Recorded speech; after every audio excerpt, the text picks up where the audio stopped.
성경 말씀 요한복음 7장 40절에서 44절까지만 읽겠습니다. 요한복음 7장 40절에서 44절.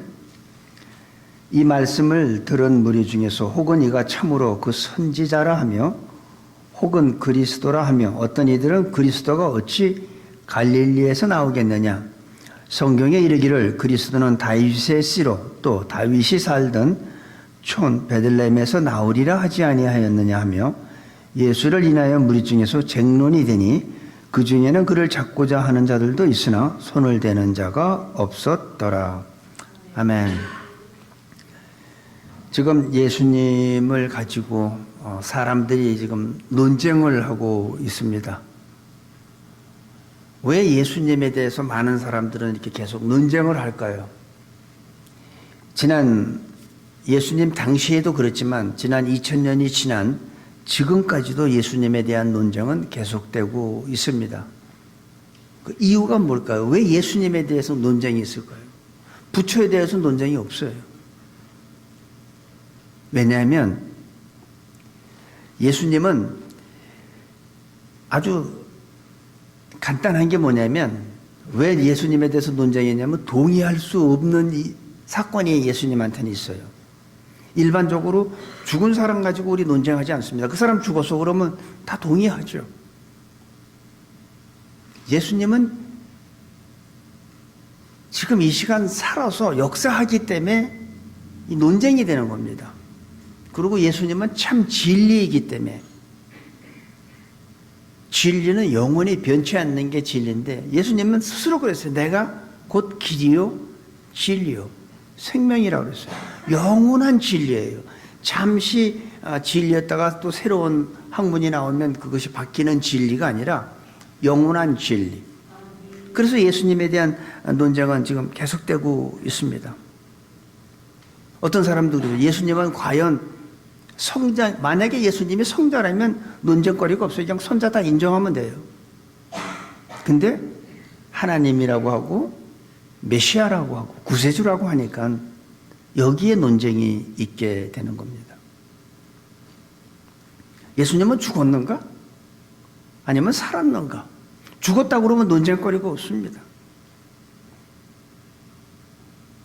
며칠 전에 어떤 분이 자기가 옛날에 예수님 믿기 전에 처녀가 아이를 낳다니까 그게 의학적으로 말이 되냐고.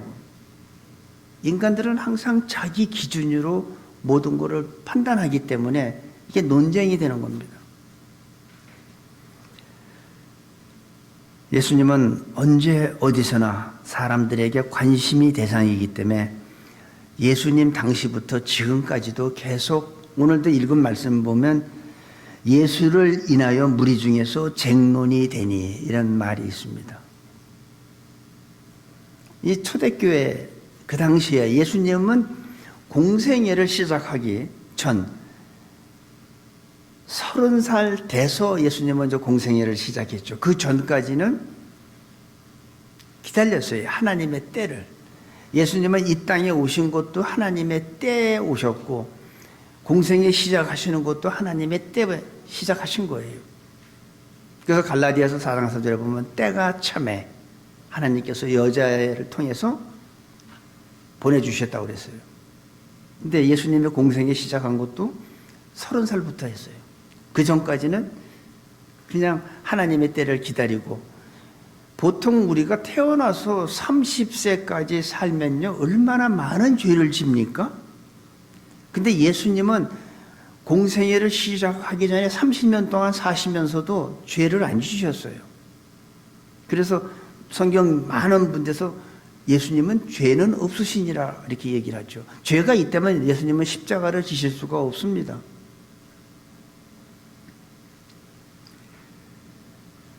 근데 예수님에 대해서 쟁론하는 사람들을 우리가 한 세 부류로 생각할 수 있습니다. 첫 번째가 가족이에요. 가족은 요셉과 마리아는 예수님의 그 탄생하는 그 과정을 천사가 와서 얘기를 해주고 마리아는 자기가 요셉하고 아무런 관계도 하기 전에 성령으로 잉태한 걸 너무나 잘 알죠. 그리고 요셉은 그런 마리아를 조용히 끊고자 했지만 성령께서 다 얘기를 해서 깨닫고, 그래서 어떻게 보면 육신의 모친과 부친인 요셉과 마리아는 예수님에 대해서 잠깐 뭔지 모르지만 특별한 아이다 이렇게 생각을 했을 거예요. 근데 예수님의 육신의 동생들, 야고보 이런 동생들은 예수님이 메시아라는 것, 구세주라는 것, 그걸 인정할 수가 없었죠. 아, 형 왜 자꾸 그래? 그만해. 형 때문에 내가 이 동네 나가기도 내 창피해.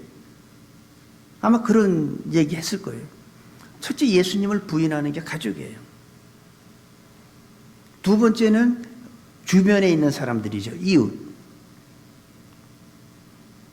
어떻게 네가 메시아가 될 수 있냐? 내가 니네 부모도 알고 형제 다 아는데 그 쓸데없는 소리 하지 말고 우리 집 부엌에 그 찬장에 그 문이 안 되는데 그거나 와서 고쳐. 딴 소리 하지 말고. 아마 그랬을 거예요.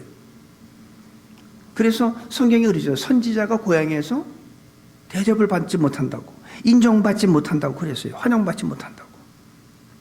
셋째는 예루살렘에 사는 수많은 무리들입니다. 그 무리들이 자기들이 필요로 할 때는 예수님한테 가서 기도도 받고 배고픔도 채우고, 그리고 자기네들이 필요한 것이 다 채워지면 예수님 십자가 못 박으라고 또 이렇게 반대 입장에 막 쓰죠. 이렇게 한 세 부류를 우리가 볼 수가 있습니다. 많은 사람들은 예수님이 어떤 능력을 행하면 귀신 들렸다고 그랬어요. 저게 바알세불의 왕 귀신이 들려가지고 저렇게 역사한다고. 그런 사람들이 있고. 그런데 예수님은요, 그럴 때마다 좌절하질 않았어요. 자신을 비판하고 조롱하는 사람들에게 적대감도 보이지 않으셨어요. 그들하고 논쟁하지도 않았어요. 오히려 살아계신 하나님의 말씀을 계속 전파하고 가르쳤어요. 우리가 이 하나님을 만난 사람들과 만나지 못한 사람들의 차이가 있는데 그걸 어떻게 알 수 있냐면, 하나님의 은혜를 진짜 체험하고 하나님을 진짜 만난 사람들은 내 상황이 살다 보면 어려울 때가 있잖아요. 그러면 내가 가던 길을 중간에서 돌아가려고 그래요. 근데 예수님은 아무리 힘들고 어렵고 조롱하고 비판해도 예수님은 십자가를 지는 그 길을, 그 가시는 길을 멈춘 적이 없어요. 계속 갔어요. 혹시 여러분들도 살다 보면 힘들 때가 있잖아요. 아, 내가 이 길을 계속 가야 돼? 여기서 그냥 멈춰? 특별히 그 부부 사이도 그렇죠. 아, 내가 생각했던 아내가 아니야. 내가 생각했던 남편이 아니야. 여기서 그만 멈추는 게 낫겠어. 애가 조금만 더 크면 내가 그만둬야지. 왜 그럴까요? 말로는 예수님을 믿고 교회에 나오지만은 진짜 하나님을 만나지 못했기 때문에 그래요. 진짜 만난 사람은 하나님의 은혜로 묵묵히 그 가던 길을 멈추지 않고 끝까지 갑니다. 그래서 오늘 제목이 그리스도의 흔적이 있냐 이거죠. 저는 이 사도 바울을 생각하면 그 인간이 과연 그럴 수 있을까 할 정도로 가끔가다 존경을 떠나서 참 어떻게 그렇게 살 수가 있었을까 하는데, 갈라디아서 6장 17절에 보면 그래요. 내가 내 몸에 예수의 흔적을 가졌다고 그래요. 아, 이거 얼마나 참 대단한 말입니까? 여러분들은 내가 내 몸에 예수의 흔적을 가졌다고 말할 수 있어요? 아, 참 그거 무서운 말이죠. 뿐만 아니에요. 바울은 고린도전서 11장 1절에 뭐라고 그랬냐면, 내가 그리스도를 본받은 것 같이 너희는 나를 본받으라. 야, 이거 엄청난 말 아닙니까? 내가 그리스도를 본받은 것 같이. 어떻게 인간이 그런 말을 할 수가 있을까요? 근데 바울은 진짜 그렇게 살았어요. 참 바울은 위대한 사람입니다. 제가 존경하는 목사님들도 많이 계시지만 특별히 성경에 나온 인물 중에서 사도 바울은 진짜 상상을 초월하는 그런 모습을 우리가 발견할 수 있습니다. 어떤 어려움이 닥쳐도 하나님의 주신 은혜와 믿음을 포기하지 마시길 바랍니다. 중간에 내가 가던 길을 돌려? 그거는 하나님을 진짜 못 만났기 때문에 그래요.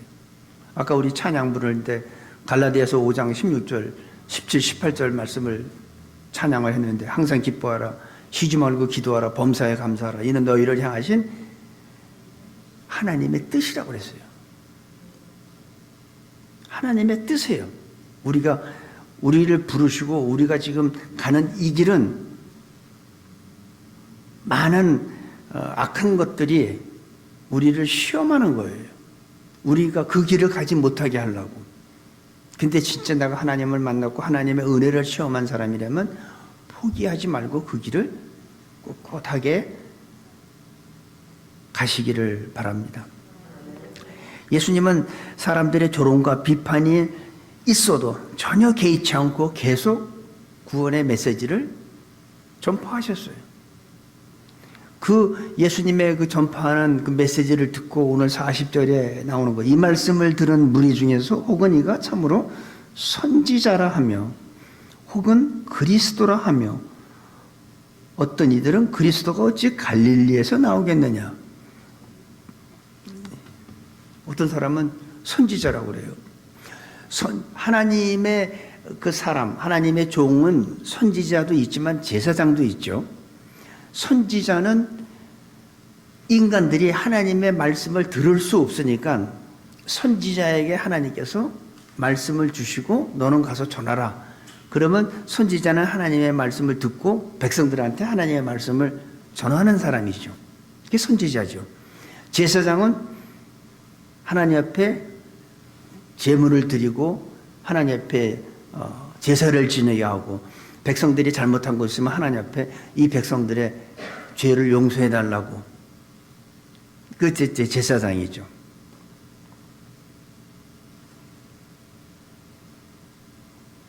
예수님을 갖다가 선지자로 보는 사람이 있고 메시아로 그리스도로 보는 사람이 있고 또 어떤 사람은 그리스도가 어찌 갈릴리에서 나오겠느냐. 그러고 성경을 얘기합니다. 42절에 보니까 성경에 이르기를 그리스도는 다윗의 씨로 또 다윗이 살던 촌 베들레헴에서 나오리라 하지 아니하였느냐. 메시아는 갈릴리가 아니야. 베들레헴이야. 그러니까 이들은 뭐예요? 예수님이 자란 갈릴리만 보는 거죠. 예수님은 어디서 태어났습니까? 베들레헴 말구요에서. 그러니까 성경을 좀 알기는 아는데 잘못 알고 있는 거예요. 예수님이 탄생할 때 별을 보고 동방박사들이 왔죠. 황금과 유황과 물약을 가지고 경배하러 왔었죠. 헤롯 왕이 뭐라고 그랬습니까? 그 왕을 찾으면 나한테도 와서 얘기하라고, 나도 가서 경배하겠다고 그랬는데 하나님께서 사자를 보내서 다른 길로 돌아가게 했죠. 그러니까 이 헤롯 왕이 어떻게 했습니까? 서기관들을 불렀어요. 메시아가 어디서 태어나냐? 이스라엘의 왕이 어디서 태어나느냐 하니까 그들은 너무나 잘 알아요. 베들레헴입니다. 여러분 성경 많이 아는 것과 믿음은 다릅니다. 그들은 성경을 너무나 여기서도 성경을 너무나 잘 알아요. 어떻게 갈릴리 총구석에서 나올 수가 있겠냐, 메시아. 메시아는 베들레헴이다. 다윗의 씨로. 너무 잘 알아요. 그러면 예수님이 탄생할 때 그 서기관들은 그렇게 잘 알면서 예수님한테 경배하러 갔나요? 안 갔어요. 알아도. 그들은 너무나 성경을 너무나 잘 알아요. 그런데 경배하러 안 갔습니다. 오히려 헤롯 왕이 군사를 보내서 2살 미만의 남자아이는 다 죽이라고 그래요. 누가 하나님의 말씀을 믿는 사람이죠? 참 웃기지만 헤롯이에요. 헤롯이 그 말씀을 하나님의 말씀을 안 믿었다면 군사를 왜 보냅니까? 믿었어요, 헤롯은. 하나님을 안 믿는 헤롯은 믿었고, 하나님의 말씀을 기록하고 하나님을 믿는다는 서기관과 바리새인들은 안 믿었어요, 하나님의 말씀. 알면서도. 이게 우리의 현실이 아닌가 한번 돌아봐야 돼요. 나는 성경 많이 알아. 아는 게 중요한 게 아니에요. 알면 그 말씀대로 우리는 살아야 돼요. 그게 내가 말씀대로 살고 내가 말씀대로 변하는 게 바로 예수의 흔적이라고 저는 생각합니다. 우리가 살다 보면 뭐 경찰들이 이렇게 조직 폭력배들을 잡으면 어떤 뭐 문신을 보든 뭘 보고서 이거는 무슨 파다, 이건 무슨 파다 알잖아요. 뭘 보고 알아요? 그 조직의 흔적을 보고 아는 거죠. 이거는 무슨 뭐 칠성파다, 이거는 뭐 팔성파다. 왜 그래요? 흔적이 있는 거예요. 그럼 우리들도 우리 마음과 우리 육체에 예수의 흔적이 있냐 이거죠. 내가 얘기하지 않아도 목욕탕 가면 조직폭력배들 딱 보면 저거 알잖아요. 저거 말 안 해도 저건 깽이라고 알잖아요. 나 깽이다 얘기 안 해도 다 알아요. 그러면 우리들도 과연 세상 사람들이 우리를 볼 때 이 사람은 예수 믿는 사람, 예수의 흔적이 이 사람에 있어. 그럴지 반대로 볼지. 그래서 우리는 예수의 흔적이 참 중요합니다. 나한테 그리스도의 흔적이 있는가? 사도 바울은 내가 내 몸에 그리스도의 흔적을 가졌노라. 참 이 말이 참 엄청난 말이죠. 저는 그 말을 생각하면서 나는 죽을 때까지 이런 고백 한번 해보고 죽었으면 좋겠다. 어느 날 주님께서 너는 최선을 다하느냐? 라는 말씀에 저는 최선을 다하고 있습니다라는 말도 못해요. 두려워요. 난 최선을 다한다는 말이. 그래서 열심히 합니다. 그러니까 주님께서 두 번째 묻는 말씀이 열심 말고, 열심히 하지 않는 사람은 없어. 열심 말고 최선을 다하느냐. 그런데도 최선을 다한다고 못해요. 근데 어떻게 나는 내 몸에 예수의 흔적을 가졌다고 말할 수 있겠습니까?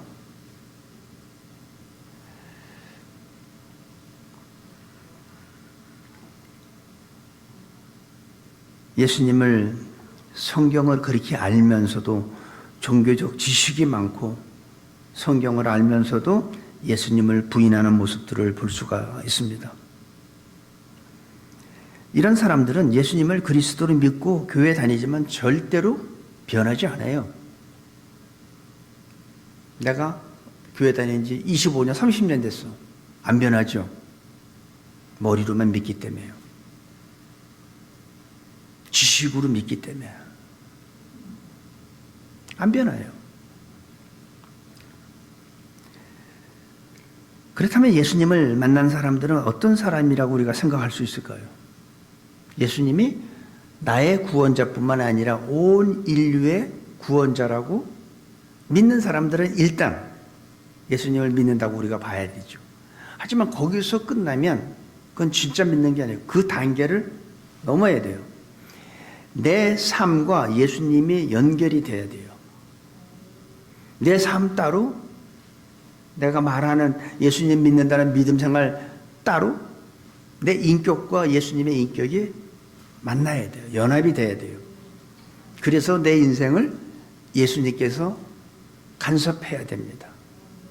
그러니까 내 생각이 달라지고 가치관이 달라지고 목적이 달라지죠. 난 예수님 믿어. 예수님이 십자가에서 내 죄로 딱 돌아가셔서 난 믿어. 그러면서 자기의 삶은 자기가 계획한 대로, 자기가 원하는 대로 판단하고 남 쉽게 정죄하고 상처 주고 안 변하죠. 20년을 다녀보세요. 저는 안 변한다고 확신합니다. 야고보서 2장 19절 제가 가끔 얘기하지만 귀신들도요. 하나님의 한 분 하나님인 줄 믿고 떨어요. 그럼 귀신이 하나님 믿는 겁니까? 다 믿어요, 귀신들. 하나님이 어떤 분인지 다 믿어요.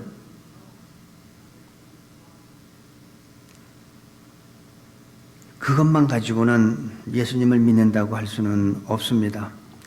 예수님을 사랑한다는 것은 믿음의 단계를 넘어 인격적으로 주님과 연합하는 거예요. 주님과 하나가 되는 거예요. 그래서 주님의 눈길이 가는 곳에 내 눈길이 가야 되고 주님이 마음이 있는 곳에 내 마음도 있어야 돼요. 그때가 바로 주님과 연합이 되는 거고 연합되기 때문에 그런 결과가 나오고 그런 결과가 나오니까 나는 예수의 흔적을 가졌다고 우리는 말할 수 있죠.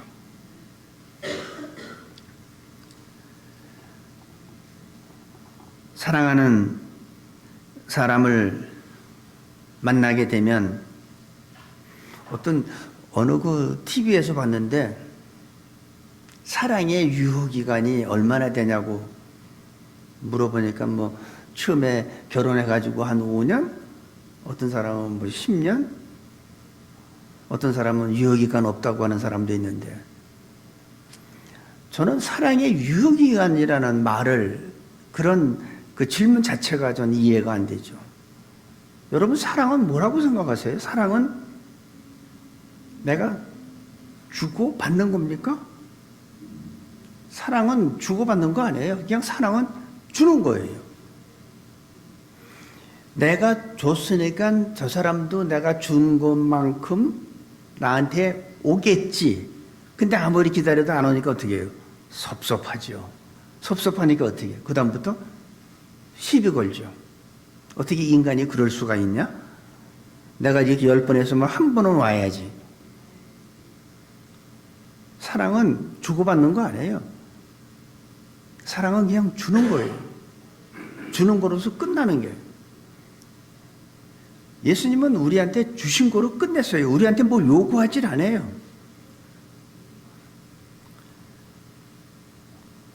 사랑하는 사람을 보면은 매일 보고 싶고 또 연락하고 싶고 대화하고 싶고 그 사랑하는 사람한테 하잖아요. 그러니까 어떤 사람은 남편이 출근해가지고 와이프한테 너무 자주 전화한대. 근데 그것이 얼마 동안 해요? 아주 짧은 기간 동안. 그거 끝나면 안 하지요. 오히려 와이프가 전화해도 안 받고. 컴플레인 하면 잡은 물고기에다가 미끼 주는 사람이 어디 있니? 그런 얘기는 하고. 아니죠. 사랑은 유효기간이 없고 계속 상대방을 기쁘게 해주고 내가 희생하는 거예요. 그래서 사랑은 희생과 헌신이 있어야 사랑이에요. 내 배우자를 위해서, 내 자녀를 위해서, 내 부모를 위해서 헌신이 있어야 돼요. 희생이 있어야 돼요. 희생 없는 헌신과 희생이 없는 사랑은 사랑 아닙니다. 그래서 진짜 예수님을 사랑하는 사람은 예수님을 위해서 내가 헌신하는 거예요. 예수님을 위해서 내가 희생하는 거예요. 근데 많은 사람들은 자기 노후를 위해서는 돈도 많이 벌고 노후 준비를 철저히 하잖아요. 근데 예수님한테 왜 희생을 안 할까요? 왜 헌신을 못 할까요? 사랑하지 않기 때문이라고 저는 생각합니다. 예수님을 사랑하는 사람은 자기가 가장 소중하게 아끼는 옥합을 깨트려서 예수님의 발에다가 그 비싼 향유를 붓고 자기의 머리카락으로 예수님의 발을 닦아주는, 저는 그런 게 진짜 예수님을 사랑하는 거라고 생각합니다. 여러분들도 예수님을 사랑한다면 예수님을 위해서 내가 어떤 헌신을 할까? 어떤 희생을 할까? 아, 나 오늘 바빠서 성경 공부 못 하겠는데? 아니죠. 시간도 희생해야 돼요. 예수님을 위해서 하나님을 내가 좀 더 깊이 알기 위해서 내가 헌신해야 돼요. 물질도 희생해야 되고 시간도 내 재능도 다 하나님을 위해서 하는 게 저는 사랑이라고 생각합니다. 예수님을 만나는 일은 마음과 몸에 그리스도의 흔적을 남기는 거라고 생각합니다. 우리들도 저는 예수의 흔적을 가졌 사람이라고 생각할 수 있습니다. 그런데 우리는 왜 예수님을 위해서 희생하고 헌신하고 목숨까지 순교까지, 우리한테 뭐 그런 것까지는 뭐 제가 요구하는 거 아닙니다. 어떤 사람은 순교까지 하고 어떤 사람은 자기의 이 좋은 환경에서 삶을 포기하고 아주 안 좋은 환경인 그런 곳으로 예수님을 전하기 위해서 선교지로 떠나는 분들도 또 계세요. 왜 우리는 그런 헌신을 못할까요? 제가 곰곰이 생각해 봤어요. 저도 원래 저는 뭐 목회라는 건 꿈도 안 꿨던 사람이지만 어느 계기가 있어서 신학을 가서 신학 공부를 하고 이제 목사가 돼서 하는, 왜 이 터닝 포인트가 있었죠. 왜 그걸 했냐면 하나님으로부터 받은 사랑이 너무 컸어요. 내가 감당할 수, 내가 생각했던 것 이상으로 큰 사랑을 제가 받다 보니까 내가 원래 계획했던 내 목적을, 방향을 틀어서 주의 일을 해야겠다. 너무나 받은 사랑이 컸기 때문에. 그래서 사랑은 받아본 사람이 줄 줄 압니다. 사랑은 받아보지 못한 사람은 남을 사랑할 수가 없어요. 그건 불가능해요. 그런 사람의 특징은 뭐냐면 자기 자신도 사랑하지 않습니다. 자기 자신을 학대해요. 안 해요. 하나님의 사랑을 못 받은 분들이기 때문에, 못 받았기 때문에 그런 헌신을 못한다고 저는 생각합니다. 진짜 하나님의 사랑을 받은 사람들은 헌신할 수 있어요. 희생할 수 있어요. 사랑을 받은 자만이 사랑을 줄 수가 있습니다. 근데 그 사랑도 자기부터 먼저 사랑할 줄 알아야 돼요. 내가 나를 사랑하지 않는데 어떻게 주변에 있는 사람을 사랑하겠습니까? 내가 나를 사랑하지 않는데 어떻게 와이프를 사랑하고 남편을 사랑할까요? 먼저 자기 자신을 사랑해야 됩니다. 하나님이 베푸신 조건 없는 사랑, 변함없는 사랑을 받은 사람들은 하나님을 위해 희생하지 않을 수 없습니다. 하나님 앞에 내가 이런 큰 사랑을 받았는데 내가 주님을 위해서 하는 거죠. 그러니까 변호사 그만두고 의사 그만두고 선교지 나가는 거예요. 그게 그 사랑이 너무나 크기 때문에. 그러니까 내가 헌신하는 거예요. 희생하는 거예요. 자녀들 좋은 환경에서 공부시키고 싶은데도 다 애들 데리고 가서. 그게 뭐예요? 하나님의 크신 사랑을 받았기 때문에. 많은 사람들이 말이나 생각, 교리로, 교리문답으로 예수님을 그리스도라고 고백하지만 진짜 예수님을 만나는 사람들은 삶 속에서 예수의 흔적을 갖고 산다고 저는 믿습니다. 그래서 어떤 분 보면 나는 꼭 저 권사님 같이 내가 신앙생활을 해야지. 나 저 권사님만 보면 그냥 뭔지 모르게 나도 저런 신앙생활을 해야겠다. 왜 그럴까요? 그분한테서 예수의 흔적을 발견했기 때문에 그래요. 43절에서 46절까지 보니까 예수를 인하여 무리 중에서 쟁론이 되니 그 중에는 그를 잡고자 하는 자도 있으나 손을 대는 자가 없었더라. 하속들이 대제사장과 바리새인들에게 오니 저희가 묻되 어찌하여 잡아오지 아니하였느냐? 하속들이 대답하되 그 사람의 말하는 것처럼 말한 사람은 이때까지 없었나이다. 자, 이 바리새인들이 예수님을 잡아오라고 이제 하속들을 보낸 거예요. 근데 하속들이 가서 보니까 잡으러 갔는데 예수님의 말씀을 들으니까 야, 세상에 이런 말을 다 하다니. 상상도 못하고 꿈도 꾸지 못했던 말들을 하는 거예요. 그러니까 거기에서 잡으러 갔다가 오히려 은혜 받은 거예요. 그러니까 하속들 빈손으로 간 거죠. 대제사장하고 바리새인들의 지시를 받고 예수님을 잡으러 갔던 하속들이 그냥 빈손으로 온 거예요. 그리고 그들이 뭐라고 그랬어요? 46절 이제 45절에 하속들이 대제사장과 바리새인들에게 오니 저희가 묻되 어찌하여 잡아오지 아니하였느냐. 하속들이 대답하되 그 사람의 말하는 것처럼 말한 사람은 이때까지 없었나이다 하니. 지금까지 들어본 적이 없다는 거예요. 대제사장하고 바리새인이 추궁하니까 지금까지 예수님처럼 말하는 사람을 난 듣도 보지 못했습니다. 예수님의 말씀은 어느 누구한테도 들을 수 있는 진리예요. 많이 배운 사람이나 못 배운 사람이나 부유한 자나 가난한 자나 심지어 장애를 가진 사람도 누구한테든지 다 들을 수 있는 진리이기 때문에 그래요. 지금까지 그렇게 말씀한 사람을 들어본 적이 없는 거예요. 그리고 왜 못 잡았을까요? 예수님이 말씀하는 그 말씀에 영적 권위가 있다 보니까. 여러분, 권위는 중요해요. 목사들이 권위는 있어야 돼요. 어떤 권위? 영적 권위. 근데 권위주의는 나쁜 거예요. 권위주의가 돼서는 안 되지만 영적 권위는 있어야 돼요. 하나님께서 단에 세우고 살아계신 하나님의 말씀을 선포하라고 주신 권위예요. 그러니까 권위는 있어야 되지. 누구 권위를 갖다가 권위주의가 돼서는 안 되겠죠. 수많은 병자들을 고쳤죠. 예수님의 말씀은 생명의 말씀이죠. 일어나라. 그럼 일어나는 거예요. 귀신 나가라. 그럼 나가는 거예요. 죽은 자 깨어나라. 나사로야 나와라. 무덤에서 나왔어요. 예수님의 말씀은 능력 그 자체예요. 생명이에요.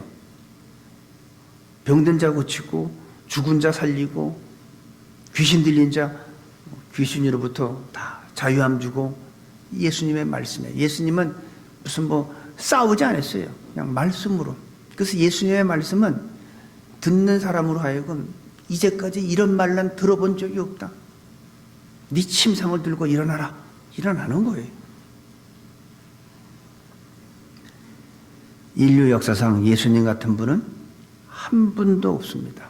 오직 예수님만이 그런 말씀을 전하실 수가 있고 예수님만이 그런 능력이 있는 겁니다.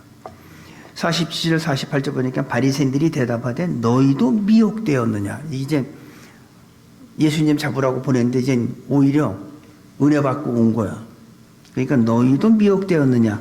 그러면서 48절에 보니까 당국자들이나 바리새인 중에 그를 믿는 이가 있느냐. 예수님을 체포하기 위해서 보냈던 그 하속들이 그냥 돌아오니까 너무 당황했는데 잡으러 보냈더니 오히려 은혜 받고 온 거예요.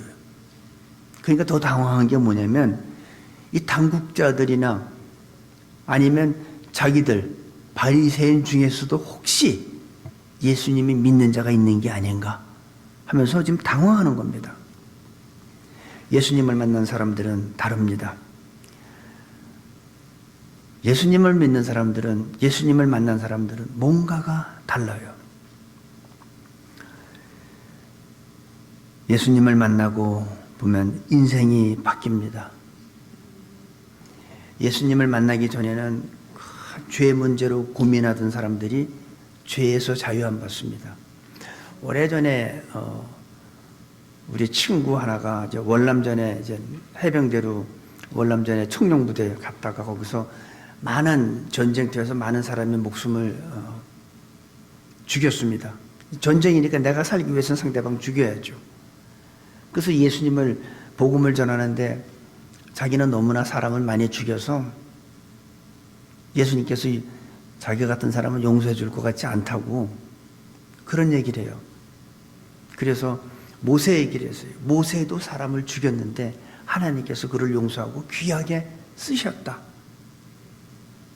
전쟁 중에서 어쩔 수 없이 사람을 죽였다 하더라도 하나님 앞에 회개하고 예수님 믿으면 하나님께서 다 용서해 주신다고.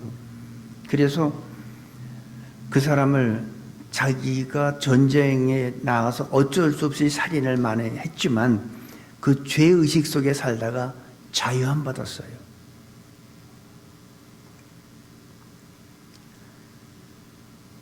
예수님을 만나고 자유함을 누리고 불안하고 초조하며 긴장하던 사람들도 예수님을 만나면 평안을 누립니다. 내가 너무 긴장하고 두렵고, 저는 그런 걸 알아보지 않아서 잘 모르지만 우울증이라는 것도 굉장히 힘들고 공황장애라는 것도 전 들어만 봤지 저는 아직 그걸 경험해보지 않아서 모르는데, 그런 분들도 예수님 만나면 평안해져요. 두려움이 사라져요. 이 모두 무섭고 두려웠고 이런 것들이, 힘든 것들이 안개가 사라지는 것 같이 다 사라집니다. 그러고선 사라지는 거로 끝나는 게 아니라 하나님이 주시는 평안이 마음속에 기쁨이 있게 되고 나도 모르게 얼굴에서 웃음이 나고 감사하게 되죠. 인생이 바뀌는 겁니다. 무슨 그렇다고 해서 아파트에 당첨된 것도 아닌데 그냥 즐거워요. 어떤 사람은 열등감에 빠진 사람이 있어요. 나는 안 돼. 열등감에 빠진 사람은요, 그 자존심은 높은데 자존감은 또 낮아요. 그래서 누가 조금 딴 사건으로 웃는데도 자기 보고 혹시 비웃는 거 아닌가 하고 굉장히 불쾌하죠. 열등감이 있는 사람들도 예수님을 만나면 자신감이 넘칩니다. 예수님을 만난 사람들은 이렇게 변화되는 거예요. 저는 이것이 예수의 흔적이라고 생각합니다. 오늘 우리 새누리교회 성도 여러분, 이런 예수님의 흔적이 우리 모두에게 한 사람도 빠짐없이 있게 되기를 기도합니다. 이 세상에는 예수님과 같은 분은 없고 바로 그분은 우리의 주인이에요. 우리의 주님인 걸 꼭 기억하시고, 힘들 때 세상 보지 말고 좌우 살피지 말고 주님만 바라보시기 바랍니다. 그러면 내가 힘든 상황이, 내가 지금 걷고 있는 이 길을 좀 포기하고 싶은 이 마음이 예수님이 다 돌려주세요. 다 회복시켜주세요. 두려움이 평안함으로.